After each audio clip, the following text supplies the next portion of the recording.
Good evening, everyone. Thank you so much for coming out. Wow, Rochester. Yeah. I know you're not here to speak. Let's start this all right. And could you please rise and do our pledge of allegiance? I pledge allegiance to the flag of the United States of America and to the republic for which it stands, one nation, under God, indivisible, with liberty and justice for all. Thank you so much. Thank you. That should be happening in every classroom across this country every day. Yes. My name is Representative Fred Doucette. I'm from Salem. I'm in my 5th term in the New Hampshire House, and I proudly serve as Vivek Ramaswamy's chairman here in New Hampshire for his campaign. I can't tell you how excited we are to see you all tonight, for everybody to come out and hear what Vivek has for a plan, a literal plan, a written plan, and what his vision is for us as a country going forward. This man has the plan. This man is the right man for the job. He's the time is now for Vivek Ramaswamy. The time is now for the Ramaswamy revolution. Thank you, guys. It's my sincere honor to introduce you the next president of the United States, Vivek Ramaswamy. I love you, brother. I do. Thank you. Thank you, guys. It's good to be here. I want us to have an open conversation today. You don't know what? I'm going to be really honest with you. A guy like me could not come in from the outside, never having political experience, at the age of 38, run for U.S. president and win without the first in the nation primary status right here in New Hampshire. We're going to keep that intact. We do it that way for a reason. And the reason why is, you know, if you guys are all right, I'm going to turn this off. If we get hot, we'll turn this back on. It actually relates to what I was going to say. There's no social media algorithms in the air between us.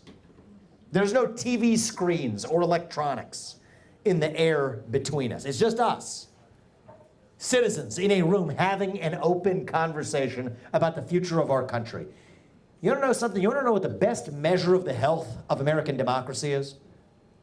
It is the percentage of people who feel free to say what they actually think in public. Right now, we're doing poorly. We're going to be doing better. And the only way to get there is for all of us to start talking openly again. That's what we're going to do tonight. I'm seeing a lot of new faces, and this is good. Actually, this is where I began my campaign. Very first campaign stop on the very first day at the first hour in the morning was actually here in Rochester. So we kicked this whole thing off. I met your mayor in that, like, right, you know, that river area back there. Looks pretty beautiful. We were hanging out there. We went for a walk. We went to the bakery. We had a great morning. And yeah, somebody came up to me recently and said, oh, when you came here to Rochester last time, you were at like 0% in the polls. I said, no. I was at 0.0% in the polls, to be precise. And the fact that you all have lifted me up, it's like good auspices to come back here. Feels good to be back at home where we began this. And I'll just tell you a little bit about my story. My parents came to this country 40 years ago with no money. 40 years later, in a single generation, I've gone on to found multiple multi-billion-dollar companies. I did it while marrying my wife, raising our 2 sons, following our faith in God. That is the American dream. We should be proud of that American dream. But I am genuinely worried that that dream will no longer be available to my 2 sons and their generation unless we do something about it. The truth is, we're in the middle today of a national identity crisis. Faith, patriotism, hard work, family. These things have disappeared, only to be replaced by wokeism, transgenderism, climatism, COVIDism, globalism, depression, anxiety, fentanyl, suicide. These are symptoms of a deeper void of purpose and meaning in our country. You know, we have a moral vacuum, a black hole in our hearts. Young people, all of us, we hunger to be part of something bigger than ourselves. Yet we cannot even answer what it means to be an American today. You know, we human beings, we're like, in some ways we're like a bunch of blind bats. Flying around in a cave, we're lost, trying to figure out where we are. How does a bat figure out where it is? Echolocation. Echolocation, you got it, doesn't have eyes. It's got to send out the sonar signals that bounce off the wall of the cave. It says, this is where I am. So we human beings, we do the same thing. We send out a signal. It bounces off of my belief in my family. The two parents who brought me into this world. That means something. That bounces back. It says, this is where I am. Send out a signal that bounces off of my faith in God, my belief in this nation. These things are true. They mean something to me. That bounces back. It says, this is where I am. Send out a signal that bounces off of my hard work, the things I create in this world. I am proud of these things. They are true. That bounces back. It says, this is where I am. Well, what happens when these things each disappear? We send out these signals, and then nothing comes back. We are lost in that abyss. That is the vacuum. That is the void. And I think that, oddly enough, that might just be our opportunity as conservatives, as Americans, to now say, now we're done just complaining about what got us here. Now we're going to level up. We're going to do our part and fill that void with our own vision of what it means to be an American today. This is our moment. See, the left, they're very good at this, actually. Yeah. They'll fill that void with something. They've had a lot of practice. They've had a lot of practice. Race, gender, sexuality, climate. And what we've done for the last 10 years or whatever is we'll point out, and I'm not criticizing other people. I'm criticizing myself here, right? I've written 3 books about this stuff, analyzing this to death. And we can go into it today, too. We'll open this up. We'll have some questions soon. But we settle for just saying that, hey, here's what's wrong with that vision, without offering an actual affirmative vision of our own. So if the left has given us race, gender, sexuality, and climate, I want us talking more about the value of each individual, the family, the nation, God. Individual, family, nation, God, that beats race, gender, sexuality, and climate if we have the courage to actually stand up for it. For too long, we as conservatives, we have been running from something. Now is our moment to actually start running to something, to our vision of what it means to be American. What does it mean to be an American? That's what we're going to talk about.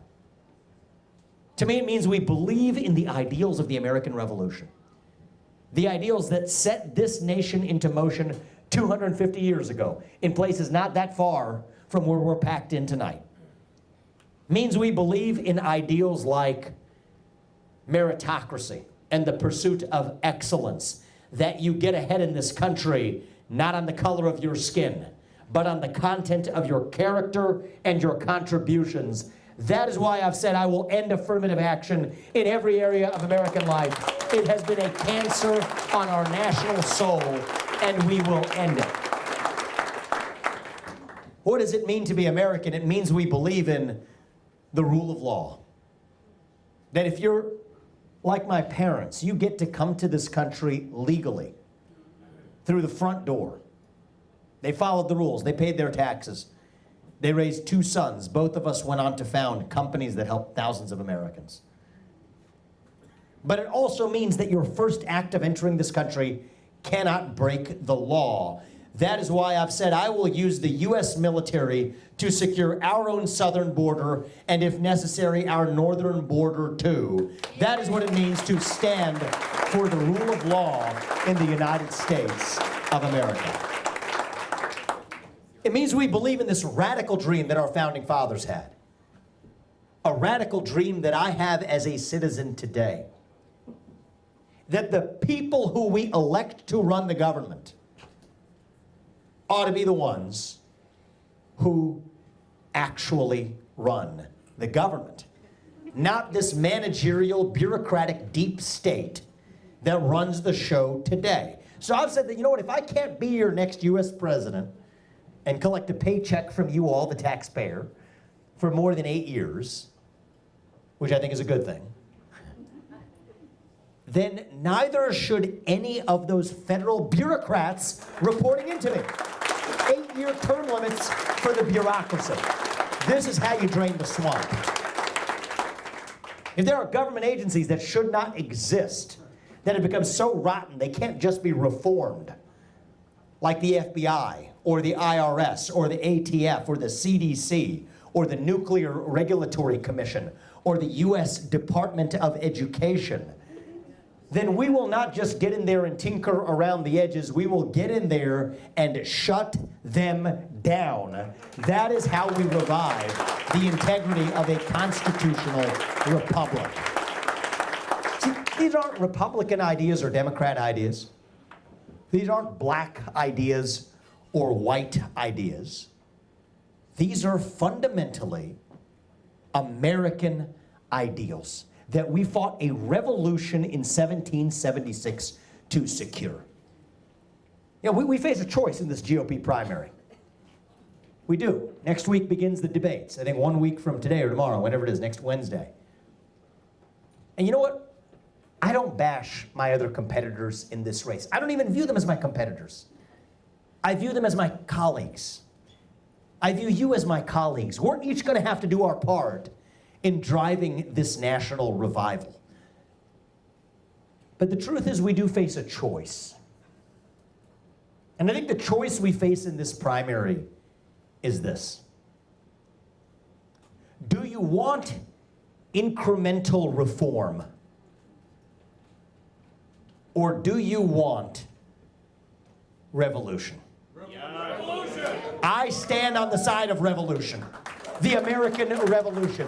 Those 1776 ideals we fought for, to say that we the people create a government that is accountable to us, not the other way around. That we the people can settle our differences through free speech and open debate in the public square, where every citizen's voice and vote counts equally.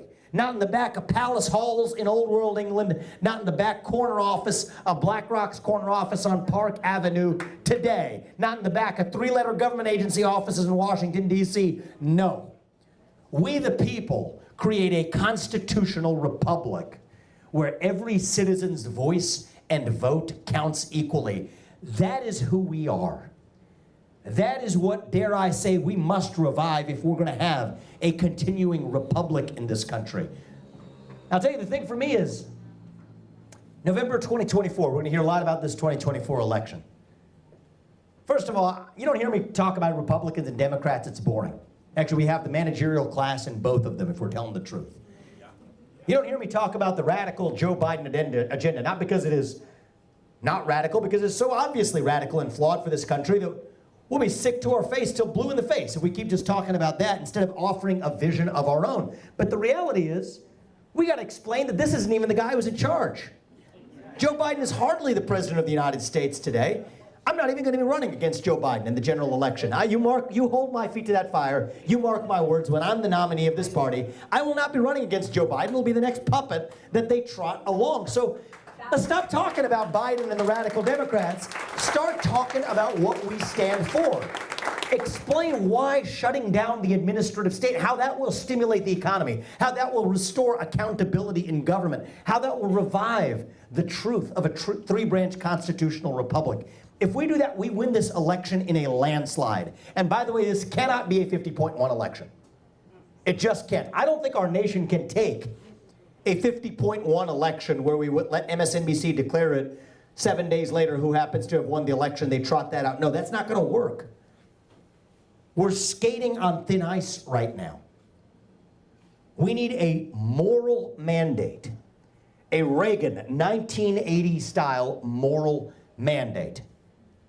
And honest to God, The reason I'm in this race is I believe I am the only person who actually can deliver that landslide margin by bringing young people with us. You said a Gen Z right here, young man. What was your name again? Matthew. Yeah, you said it well. We'll bring Gen Z with us. You too. I appreciate that. Good to see you again. That is what's going to make this difference. And so for me, November 2024, that's not the destination. That is the start line. The true destination for me is January 2033. When I leave office, when my older son is not even yet in high school, what do I want to tell you all? What do I want to tell him that we actually accomplished in those 8 years?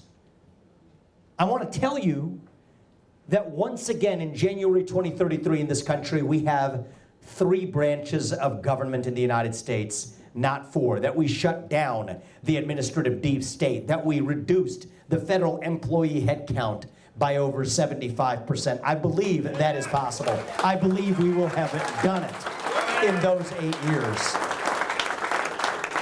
I want to tell you that we are no longer dependent in the United States of America on our enemy, Communist China, for our modern way of life, that we have declared independence from our enemy. I want to tell you in January 2033 that we are growing as an economy, again at the fastest rate in the developed world, by embracing capitalism rather than apologizing for it. Most importantly, I want to tell you, and I tell my 2 sons, that we as Americans are once again proud to be citizens of this nation. I think it can be so again in this country. The only question is, do we actually have the courage to stand up and do what is required to get there? For too long, we have been celebrating our diversity and our differences so much that we forgot all of the ways we are really just the same as Americans, bound by a common creed that set this nation into motion 250 years ago. I believe it deep in my bones that those ideals still exist. I am running for president to revive them. E pluribus unum means from many, one.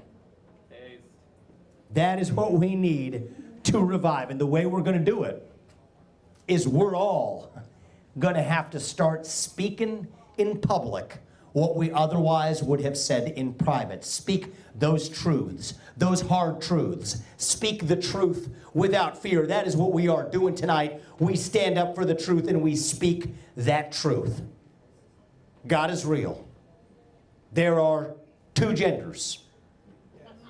Fossil fuels are a requirement for human prosperity. Reverse racism is racism. An open border is not a border. Parents determine the education of their children. The nuclear family is the greatest form of governance known to mankind. Capitalism is the best system known to man to lift us up from poverty.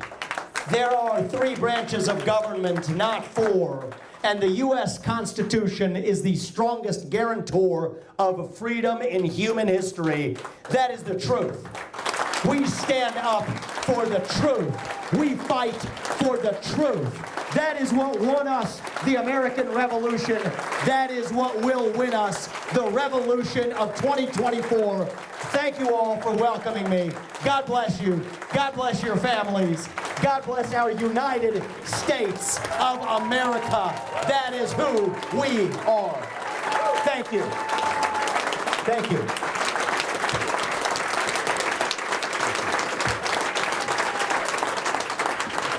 Thank you for your service. Thank you. I appreciate it. Let's open this up. Let's have a conversation. I'm looking forward to this.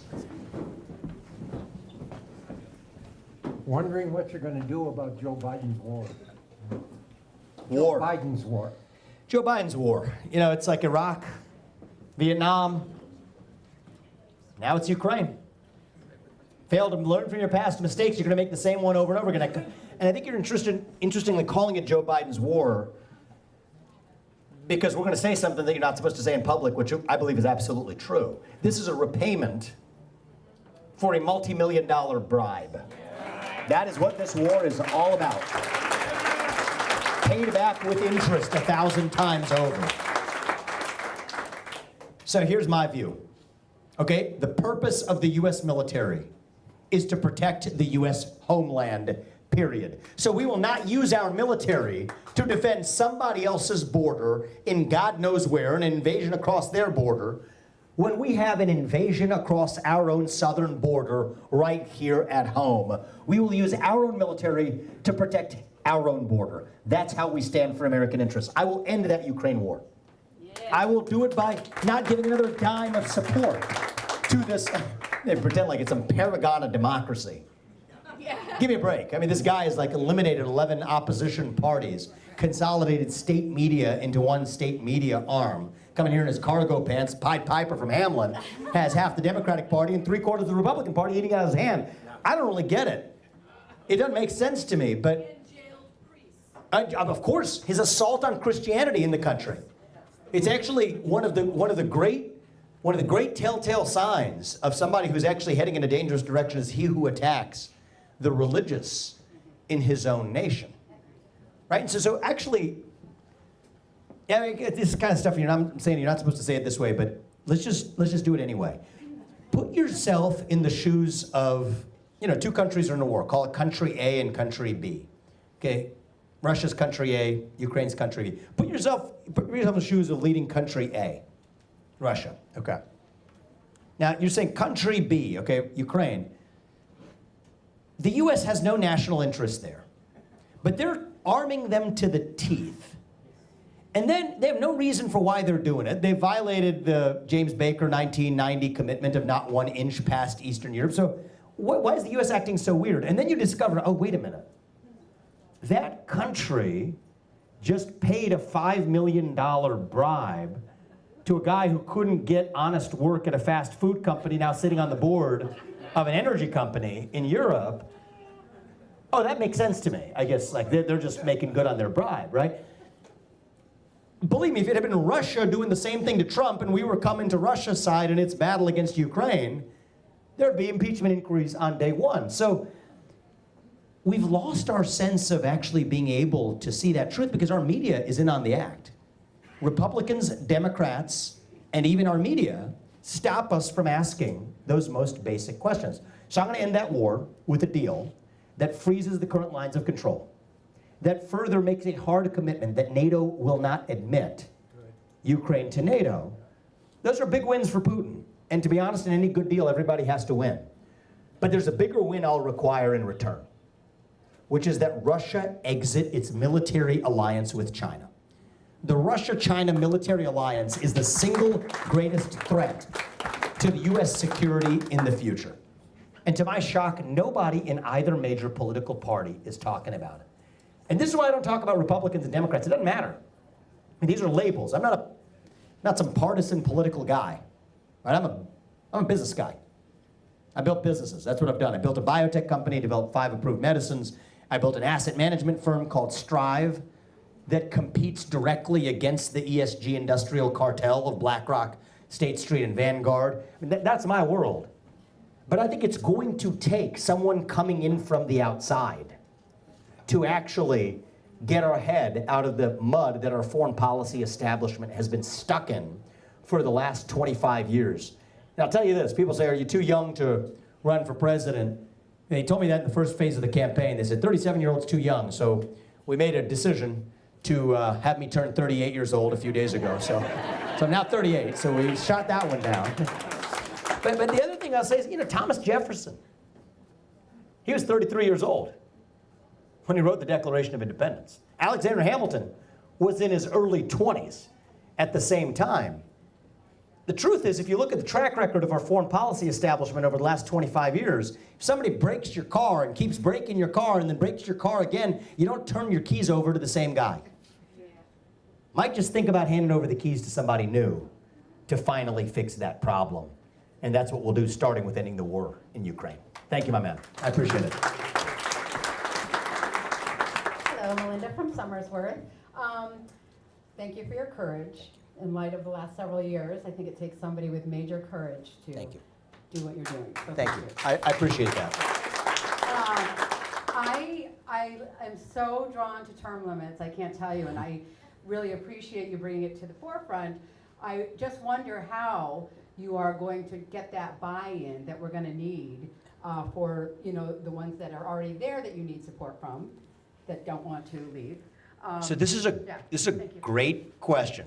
And I want to put a fine point on this because my focus on term limits is a little bit different for what's at the top of my list than from the traditional discussion about term limits. I like the traditional discussion too, but that's really hard. I favor 2 term limits in the Senate, 3 terms in the House. That will require a constitutional amendment, which requires a supermajority of the exact same people you're trying to term limit out. And so realistically, I'm not a guy who makes false promises. Realistically, I don't think that's happening anytime soon. But here's the good news. The more important kind of term limit that we need isn't even for the people who we have to at least elect back every few years. The real term limits we need are for the people who we never elected to run the government. And yet they're the ones who are actually making the true laws of this country. Congress is a joke. I took my son there. It feels like I'm going to an archaic museum. It's the drab 3-letter agencies where all the regulations are actually getting made today. And here's the good news. As the US president, Article 2 of the Constitution says that I lead the executive branch of the government. So you know what? I'm going to implement term limits for the bureaucracy without asking Congress for permission or for forgiveness. Because I understand what it means to lead the executive branch. I've been a CEO. If somebody works for you and you cannot fire them, that means they don't work for you. It means you work for them because you're responsible for what they do without having any authority to change it. And I refuse to be that hollowed out husk of a puppet sitting in the White House. No, I did not leave a comfortable life to go do this to be a symbol. We did it to actually lead with integrity. And you know what? They tripped up President Trump over this one. He said drain the swamp. I respect a lot of what he did. Trump was, I think, the best president of the 21st century by far. It's why you will not hear me bashing him. But the truth is, we require a unique combination, not just an outsider and a CEO, but someone who actually understands the law and the Constitution in this country. So what do they tell him? Otherwise, you're going to be duped, and he was duped. The managerial class tells him that, oh, no, you can't do it because you have these civil service protections. Read the law. The civil service protections only protect against individual employee firings. They do not apply to mass layoffs. And mass layoffs are absolutely what I am bringing to the DC bureaucracy. So that is how you actually get that job done. And we're not going to mess around as we do it. Thank you. I appreciate it. Way to run the semi-truck through the Overton window, as you said. I love that. I'm still driving it. You said it. So, good evening, Mr. hopefully future president. I'm Jason Brewster from Central Mass, and host of the Brewster Call, just so you know. So, I'm happy to join the Ramaswamy Tsunami. I wanted to ask Welcome. Thank you. Welcome aboard. What do you think about planned obsolescence? I know that like the roads and the infrastructure apply when they've got like 2,000-year-old concrete from Rome that they figured out how it works, and definitely in like tech companies they also have that as a thing. Is there anything you would or could do as U.S. president, or is it more of a private sector thing? Well, I think the first step to take is that the government has made it exceedingly difficult to engage in new construction of any kind in this country. Actually, on that first day when I was in this campaign, you all probably know this, actually here in Rochester, there's a bunch of new construction going up in terms of apartment buildings. So, put the hard hat on, walked around, and we talked to the people there. What's stopping you from going faster? Those of you who live here may know that they've been actually working on that for some amount of time. It's way beyond the schedule that they would have ideally wanted. Regulations coming from the EPA, coming from those three-letter agencies from on high.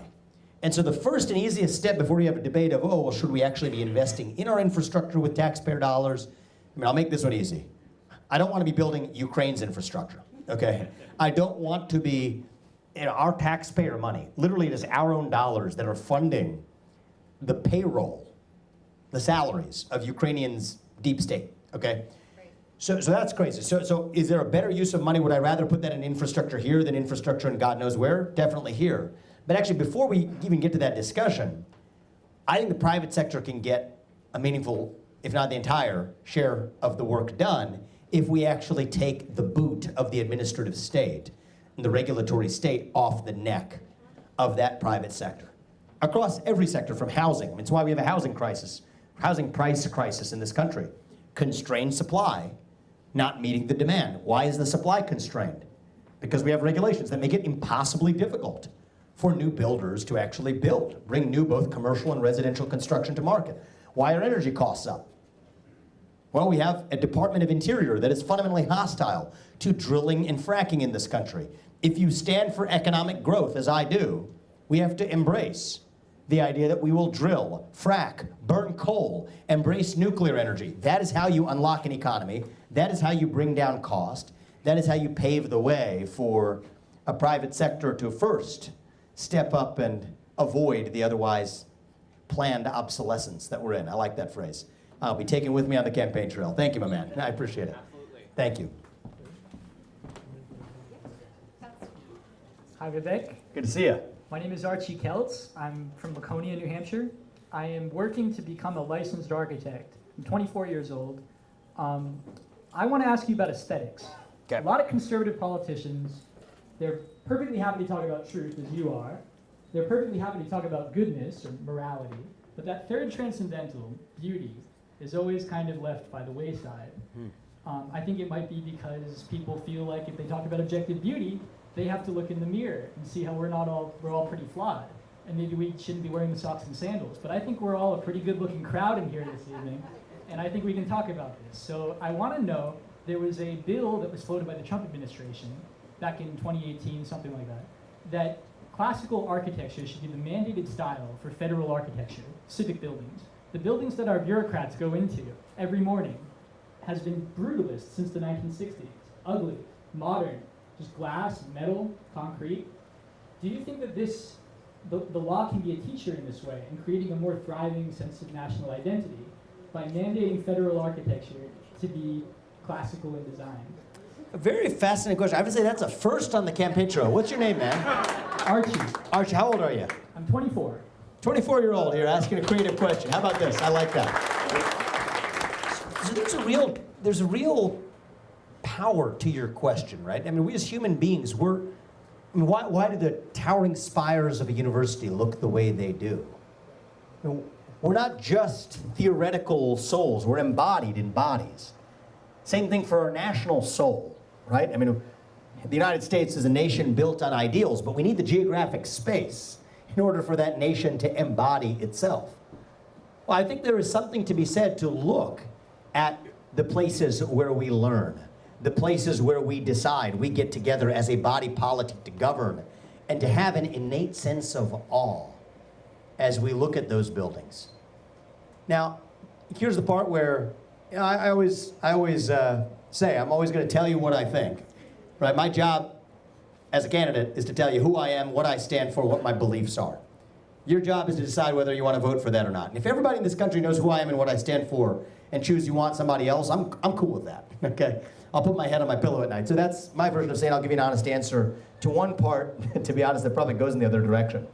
The fact that those three-letter buildings, I've been to some of them, FDA, SEC, EPA. I mean, these are some of the ugliest, godforsaken buildings you have ever seen, known to mankind in the United States of America. I gotta say, that's gonna make it all the easier to get in there and shut them down. And then we actually revive, I think, a national identity on the back of that, grounded in the substance of saying, because you know what annoys the heck out of me? is that I took my son to Washington, D.C. about a month ago. We went to Congress, Capitol Hill. Stunning. It's beautiful. And yet when I think about what that represents today, it's like as though it's an archaic museum. These aren't the places where the laws of the country are made. It's a lie. We tell the people that this is where the laws are made. They're made in the drab government buildings. And so I want to be inspired by the truth of it. I don't want to be tricked into submission because of my native human instincts. And so right now, I believe when they give you lemons, you make lemonade. I'm going to view the positive side of that and say it's going to be that much easier to get in there, send back 75% of the people to go find honest work in the private sector, move the rest of those agencies across the country from Ohio to Iowa to Nevada for the remaining government agencies that remain. And then we will build anew from the model of the Phoenix in Washington, D.C., not through incremental reform, but through quantum leap revolution. That's where I'm at on it. Thank you. You can follow up. If you had another statement, then we'll go to the next I just want question. to say, I mean, I know this is a random question. No one's probably ever asked it. That's okay. I like those. I think that classical architecture, there's one thing we can take from history. It's the only thing that really sticks around from empire to empire. We are an empire. I think that this is going to be something that is going to be wielded by the left, like technology, or by the right. And you need to make the decision as to whether we will use it for the good. Mm-hmm. I like the use of the word the good itself. Aristotle stuff. We don't talk about that anymore. And so here's what I will say is, we are an empire, you bring it up. We're taught to believe that we're at the end of the Roman Empire now, actually. Rome's buildings began to decay. You can see it's like a broken windows theory. They had inflation. They devalued the denarius. Bread and circuses. It's like identity politics and government money today. And then the buildings decaying, the infrastructure through controlled obsolescence. So we're taught to believe that we're at the end of the Roman Empire. I don't think we are, but one of the things, if you study history, you learn is that, actually this is what my second book was all about, is there actually was no rise and fall of Rome. There were many rises and many falls. And so I think it can be and it will be, and if we're honest, has already been for the American experiment. There will be many rises. There will be many falls. The question is, are we at the final fall or not? I think not. That decline is a choice. But ascent can be a choice as well. And so, you ask a good question about classical architecture. But I think that it symbolizes something deeper about the value of tradition itself in this country. And I think the way we move forward is actually by reviving what got us this far in the first place. And visually that may manifest itself in the form of the buildings and the architecture that we use, which animates your thoughtful question. But it's an example of something deeper. See what I opened this with today? We're getting so philosophical, man, because of your question. Thank you. Even when I opened this, we said first in the nation primary. What does Joe Biden say? Oh, we're done with that. You wake up on a given day, any progressive can do that. They think they're heroes by saying, hey, we're going to tear down a tradition. I can't think of a reason why we have that. Well, I guess we're not going to do it that way anymore. Well, it turns out most of our traditions were born for a reason. It was done a certain way. There was a purpose behind it. And when you forget that purpose and you just start going through the motions, well, then you're just going through the motions and then you are in your decline. So yeah, do I think it'll be easier to maybe remember that purpose if we have beautiful classical architecture to look around and inspire us? Sure, we will. But there's also a version of the world where we can look in awe at the building of Congress without actually forgetting what it actually is supposed to symbolize in the first place. And I think you and I agree that we have to stand for getting both of those things right. And I appreciate your spirit in that question. Thank you, young man. Appreciate that. I have a question about this Inflation Reduction Act.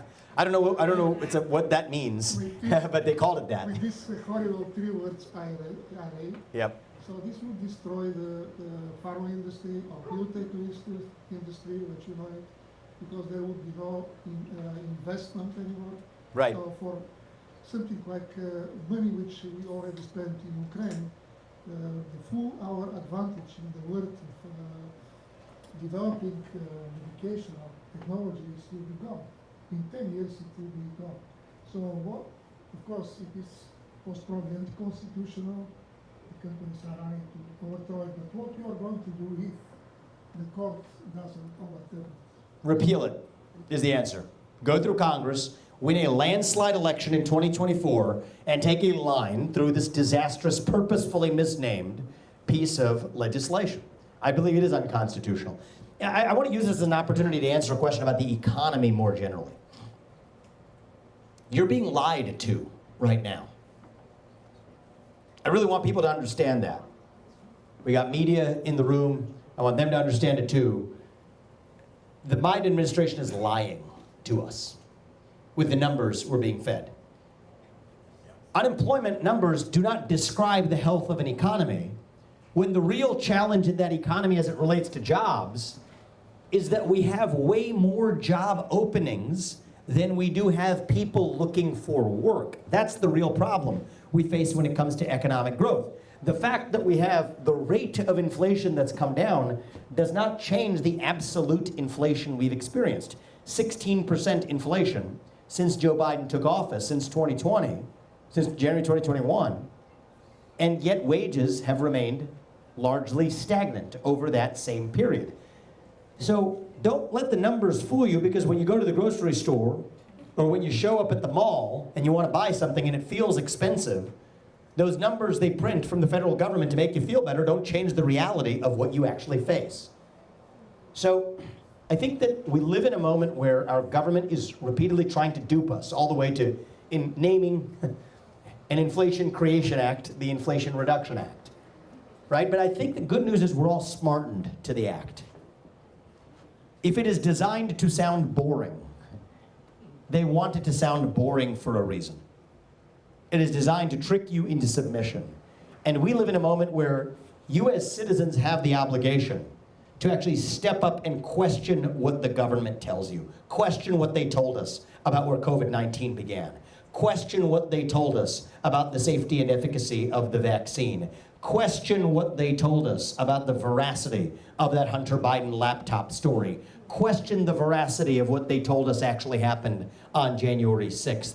Question the veracity of that Nashville transgender shooter manifesto, which they still have not released. The government believes we can't handle the truth. I say, you know what? We the people, we can handle the truth. We demand it, we require it. That is what it means to have a government that is actually accountable to us, the people. Thank you for that question. I appreciate it.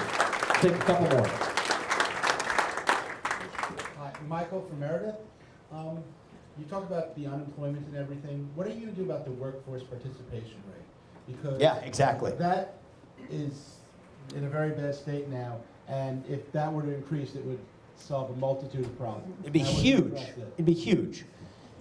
So, yeah, well, you mentioned one thing, which is very practical, the skills gap, which is that many people don't participate in the workforce because the open jobs that are available that businesses need them to have filled, they don't have the skills to fill them.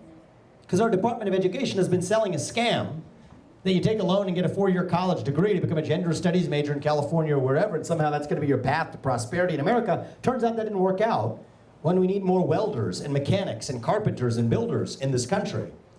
And so part of what we need is come back to shutting down the U.S. Department of Education, give that $80 billion back, allow people to attend the best possible school they can, K through 12, then be empowered to make the best choice, possibly to attend a 1 or 2 year vocational program instead of a 4-year college degree. So that's definitely a longer run part of the solution. But I think the reality right now is that we are paying people more to stay at home than to go to work. And so I have a really simple solution. Stop paying people more to stay at home than to go to work. I mean, welfare, Medicaid, add some basic work requirements to it. America was built on hard work. That's how we address the deficit. That's how we address the national debt. It's also how we address the workforce shortage. If you want one good principle for how we'll run the federal branch of the executive branch of the federal government, is that we will stop paying people to do the opposite of what's best for them. It's not even good for the people you're paying to stay at home. You know, 28-year-old kids sitting at home in parents' basement playing video games, drinking beer. You think that's making him happy just because he's getting a check to go along with it? No. That's a formula for depression, for anxiety, for mental health epidemic. And guess what we have in this country? A mental health epidemic. How do you think you get there? People lose their sense of self-worth when they're squandering, when they're just wandering, going through the motions in life as though there's nothing more to life than the aimless passage of time. Doesn't make you feel any better when that government check arrives. Stop paying single mothers more not to have a man in the house than to have a man in the house. That's what happens in places like the south side of Chicago. That's why the black fatherlessness rate has shot up in the last 70 years. It's worse than it was in 1950. Not just for black Americans, but for all Americans. 25% across this country. Stop paying people more not to repay their student loans than to repay their student loans. Stop going to the inner city and getting people supposedly off their drug problems by giving them free needles and crack pipes. We have a bad problem in this country. Where in the name of helping people, we are hurting them by paying them to do the exact opposite of what's right. And as it relates to the job and workforce shortage, this will help us stimulate our economy as well. That's part of my plan to get us back to 5+% GDP growth. I think by the end of my first term, we will absolutely get there. Thanks a lot. I appreciate that question. Last two, and then we'll take some pictures and wrap it up. Right here and one back there. Perfect. Hello. There's a healthcare crisis happening in this country. I'm sure everyone in this room has experienced it to some degree.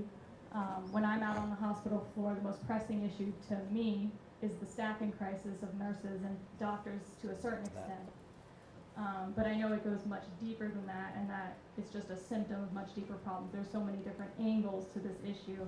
So my question is, what's the most important angle to you for the healthcare crisis, and what would you do to, propose some solutions to it? I appreciate that. What's your name? Samantha? And what do you do in the hospital? I'm a nurse. You're a nurse. Thank you for your service. I appreciate that. That is a form of service to our country at a time where we're actually short on people with your skill set. I say that my wife also works in a hospital, and she speaks about the shortage of nurses in the operating room and elsewhere, and that is a real problem in our country. I'll tell you what the U.S. president can do.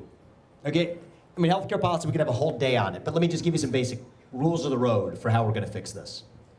It comes back to the bureaucratic bloat in the federal government, the Center for Medicare and Medicaid Services.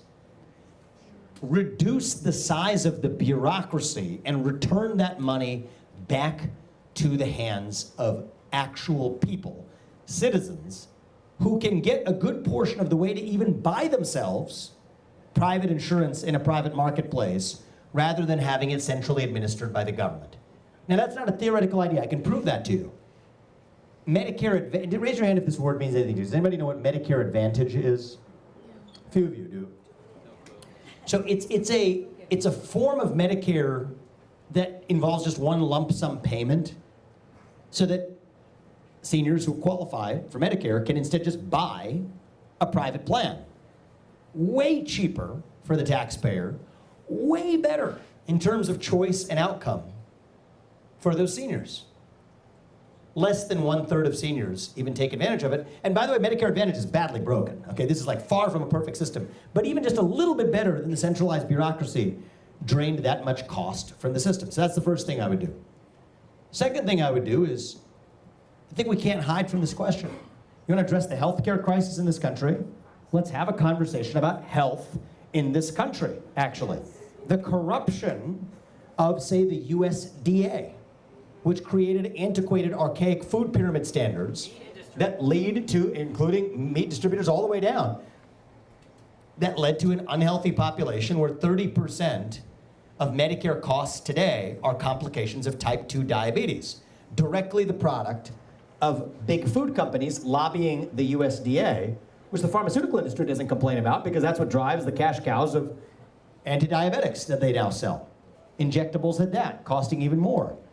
And that brings me to the third prong, which is reform of the FDA. I don't want to call it reform, I want to call it radically gutting the FDA, which effectively is in Big Pharma's pocket because Big Pharma quietly wants it to cost and take far more time to develop a new medicine because that stops new upstarts from challenging them. I know this because I developed 5 FDA-approved products. We could have done it in a fraction of the cost without compromising safety or efficacy.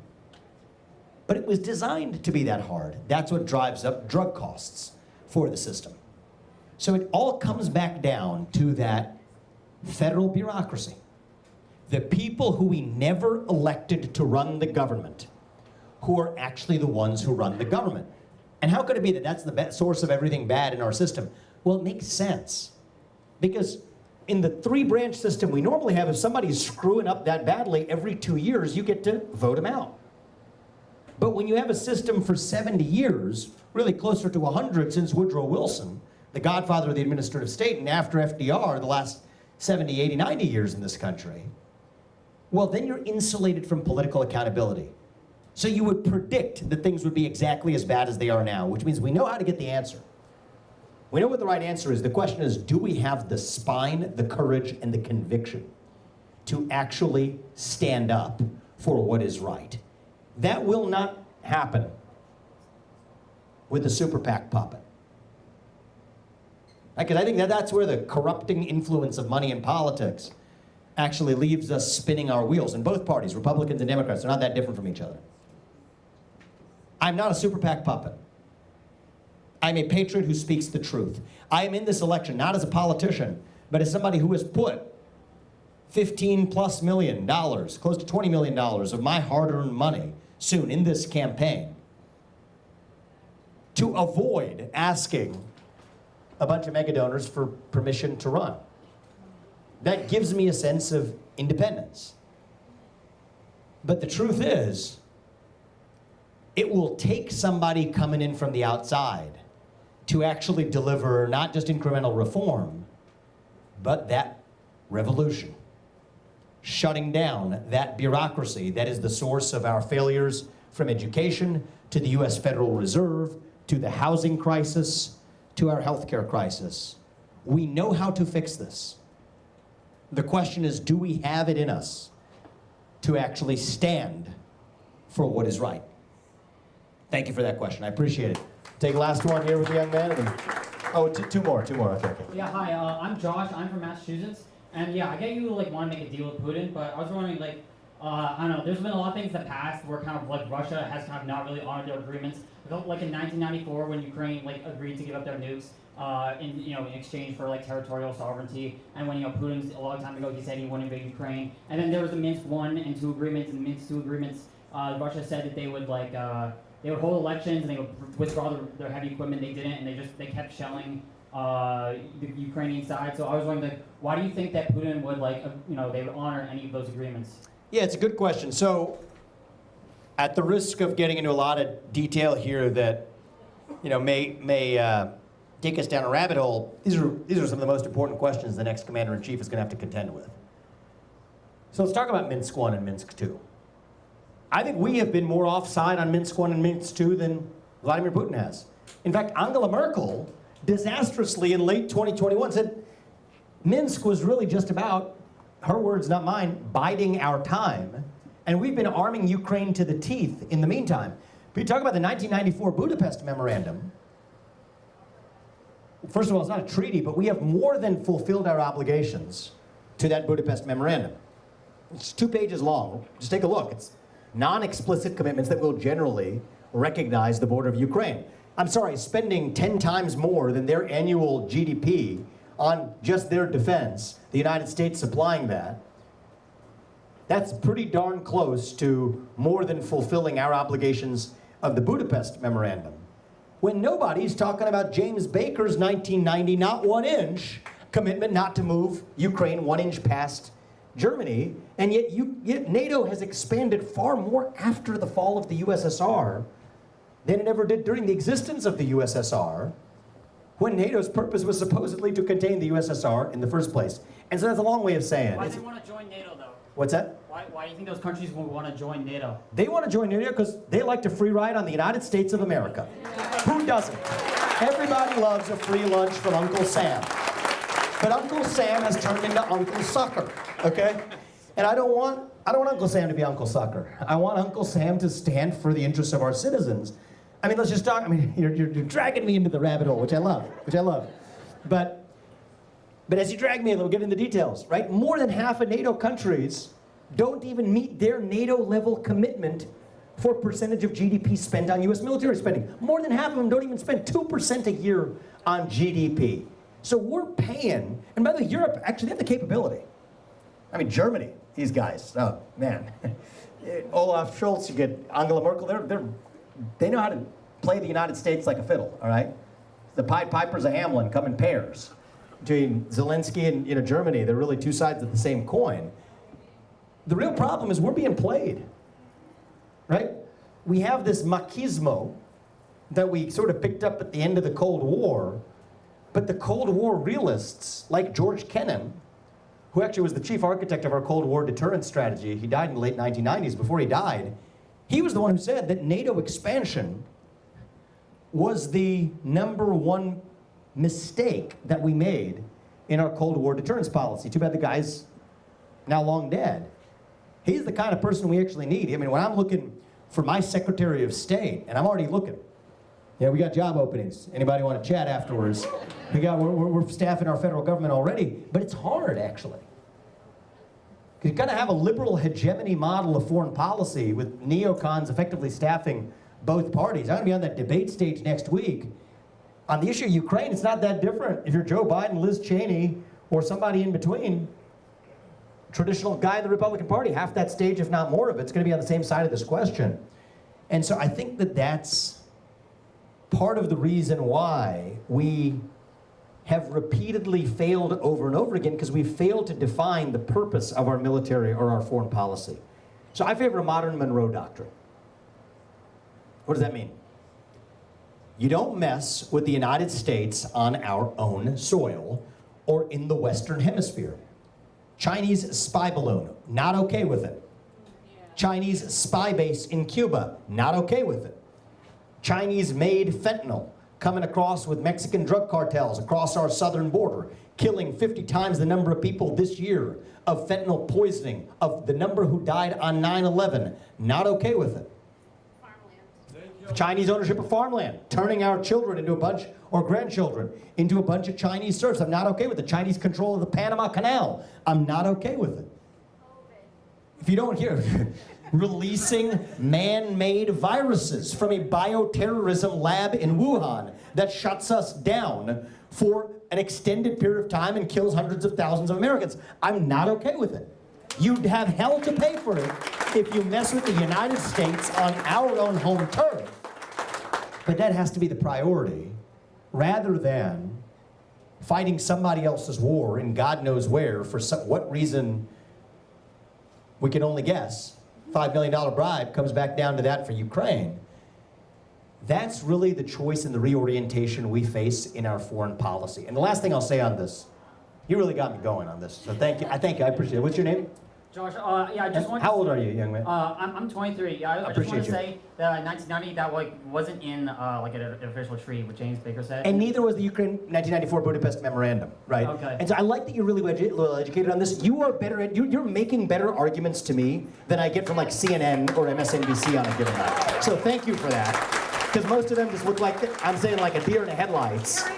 Like they. Oh, thank you. Yeah, this guy's training me for the debate. She said, I like that. But like, honest to God, you're like 23 years old, you're asking me better questions than like half the news media who probably like no idea who James Baker was. So thank you for this. But I think the deeper point is we have to revive realism in our foreign policy.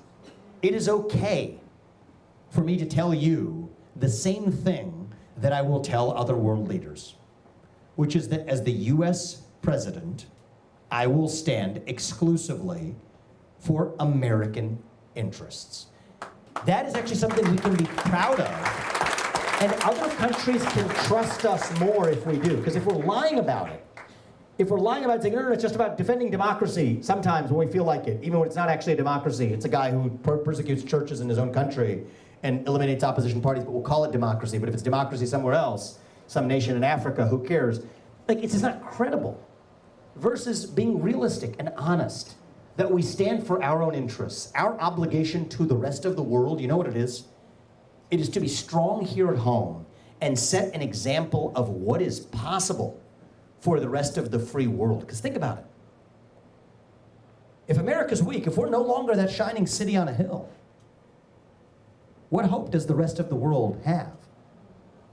So I think it is not only our prosperous choice to embrace American interests, it is the morally correct choice for us to stand for what is best for the United States of America, because that is what is also best for the free world as we know it. Thank you for that. I appreciate it. I'll be really quick. I'm a little bit starstruck seeing you and thank meeting you. you today. It's amazing. I'm 57. I live in New Hampshire. I've only been here for about 4 years. It's an amazing, amazing state, and the communities are even more amazing, and the people that live in them. Thank you for coming out to join us. I know we're first out there, but still, I think every chance you get to be heard is another chance that you'll pick up more followers. Thank you. You talk about things. I'm kind of a person of the heart. My EQ is way higher than my IQ. But God is real. You talked about that. You talked about our families and the Constitution. And as long as we have those things intact, I think we can rise again. You were, while I was getting dressed to come here today, or changed, I saw you on Neil Cavuto. I would like to thank you from the bottom of my heart that you did not bend when he asked you 8 times why you would pardon Trump. And he just piled it on and piled it on, and his last question to you was, so you don't care that he has 4 indictments and 91 charges against him? And your answer was so sweet in its simplicity. You said, when in the United States are we guilty before we're innocent? You know, that we're innocent Until proven guilty. So thank you for not coming up with just some answer that would have maybe pleased Neil Cavuto. Speaking the truth is just so important, I think, to so many people here, because we get lied to a lot. Thank So you. What is your name? My name's Lori. Lori, I appreciate that. Thank you very much. I appreciate that, Lori. It means a lot to me. Thank you. We will win next year. And I'll wrap this space in response to your last question. I want everybody in this room to share Lori's spirit and optimism for where we're going as a country. We can talk about economy, we can talk about Ukraine, our healthcare crisis, our education crisis, our skills crisis, worker shortage. We have every reason to despair about where we are today as a country. I want to tell you something that I learned growing up from watching the example that my parents set for me. They went through hardship. My dad went through layoffs at GE. He went to law school at night, to night school for 4 years to be able to keep his job. It was the only way he could actually have job security. Did it while raising 2 kids against the backdrop of, financial instability. I've been through my version of hardships in my journey to get to where I am. And one of the things my parents taught me is something that I want to share with all of you. Share with high school students when I speak to them in this country. Hardship is not a choice. Hardship is something that happens to you. But victimhood is a choice. And we choose not to be victims. We choose to be victorious. That is who we are as Americans. I think that we talked about Rome in response to that great question earlier about even just classical architecture, but it took us back to some analogies at the end of the Roman Empire. I don't think we have to be like that last fall of the Roman Empire. I don't think we have to be a nation in decline. I think the truth is, as a nation, right now, we're really just a little young, actually. Going through our own version of adolescence. Figuring out who we're really going to be when we grow up. When you view it that way, it makes sense. When you go through adolescence, you go through that identity crisis. You lose your self-confidence. You lose your way a little bit. But we're stronger on the other side when we get to our adulthood. So no, I don't think we have to be a nation in decline.